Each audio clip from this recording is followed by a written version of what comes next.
Despite being a devout fan of punk music, I've never been to a punk show. If I'm being honest with myself, it might be because part of me is scared. These shows have a reputation for being wild, anarchistic, and dangerous. YouTuber Nyx Fears discusses this idea in his video essay The Artistry of Green Room, an analysis of the film of the same name.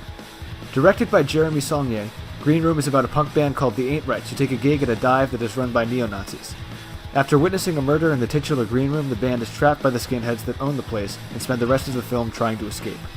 Nyx Fears covers a lot of ground in this essay, but the most interesting ideas about the separation between aesthetic and real punk, artistic aggression and real violence are just offhandedly mentioned. Green Room is an examination of the divide between punk aesthetic and punk ideology, and the divide between the violence of radical art and the devastating power of true brutality. The first act of Green Room is a scathing satire of surface-level punk culture. The characters behave like exaggerations of punk stereotypes, fetishizing the struggles of broke life on tour and pushing back against anything that would constitute selling out. The band passes out in their car in the middle of a field, siphons gas from a grocery store parking lot, and spend the night drinking around a trash can fire. But instead of framing the siphoning of gas as scrappy ingenuity, the film treats it as the laborious process that it would be. The members of the band seem to be going through the motions that are expected of a broke punk group without ever questioning why. This can be observed in a scene Nyx briefly references, where the band does an interview for a college radio station. They do an interview and opt to give the most obvious influences even for their particular genre. They reject social media even though it would probably help them with their success. Saulnier is saying that punk culture inhibits its artists' success through constrictive cultural norms that all punk bands are expected to follow. One of the ways the movie manages to balance celebratory and critical viewpoints of punk culture is by making a movie with punk values that doesn't conform to the aesthetic of a punk movie. In Stacey Thompson's essay Punk Cinema, she says that the term seems to describe a particular aesthetic that mimics punk music's speed, frantic energy, anger, anti-authoritarian stance, irony, and style. Green Room has none of these stylistic qualities. Even when the events in the film directly involve the band playing punk music, the camera is steady and the aggression is sapped out. In the centerpiece concert scene, this choice becomes something special, as the shots slip into ultra-slow motion and the live music is replaced by an ambient electronic score. It's the most tranquil interpretation of such a performance that could be imagined, and it speaks to something deeper in the film's subtext. Namely, the tameness of punk music relative to the inhuman bloodshed that neo-Nazis participate in. Nyx Fears sees the film as a statement of artistic empowerment for those fighting for success in the music industry, a reading I tend to agree with. But within this argument there is a nugget of an idea that is further reaching. They go through this cycle of completely accepting their own death and the end of everything they've worked so hard for, but then they have this almost suicidal revelation that they should just go completely nuts with their approach and use that to beat the industry. They decide to make a hardline, bold choice, and right when the industry least expects it, they take back control and destroy the industry. Applied to music, this would mean a band finding commercial success with a purposefully bold, non-commercial record that their label didn't think would succeed. In Green Room, however, this means that the band kill a lot of people trying to survive.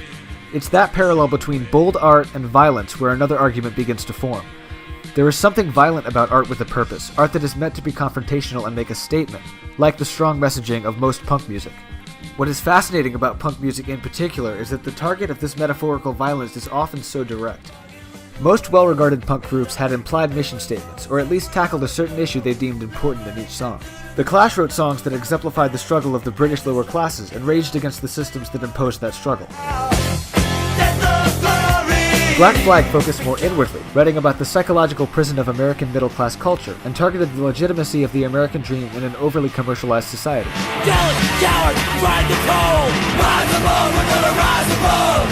One of the Dead Kennedys' most famous songs, covered by the Ain't Rights in the film, is Nazi Punks Fuck Off, which has a pretty clear message and target of that message. Nazi punks, Nazi punks, Nazi punks, fuck off! Nazi punks, Nazi punks, Nazi punks, fuck off! This is why punk music is associated with violence, besides the aggression of the instrumentation, because the music always seems like a thinly veiled attack. But as Nyx says, it's safe, fun violence. An outlet for aggression that might get rough but is never personal. It's when violence gets personal and cruel that it has devastating consequences.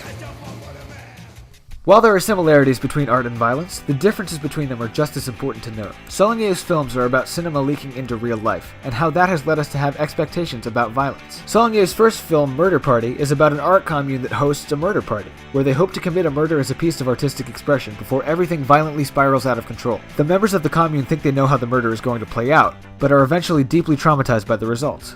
His next film, Blue Ruin, is about a man who goes on a mission to kill someone who wronged him in the past, but is caught up in a never-ending cycle of revenge. He has the idea that nothing will happen after the murder because that's usually when revenge movies end. But since he didn't think about the consequences of the violence, he becomes the target of those who are close to the man he killed.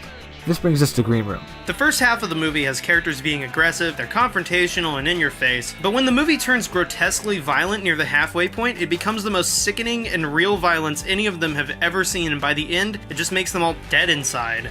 The film makes clear distinctions between punk and violence by putting them together and watching the outcome tear the band's punk ethos apart. Punk music is an acquired taste. Many people associate the music with real-life violence, and while sometimes there is an unfortunate overlap, I have always professed that it is a release of violent energy, and not violence itself.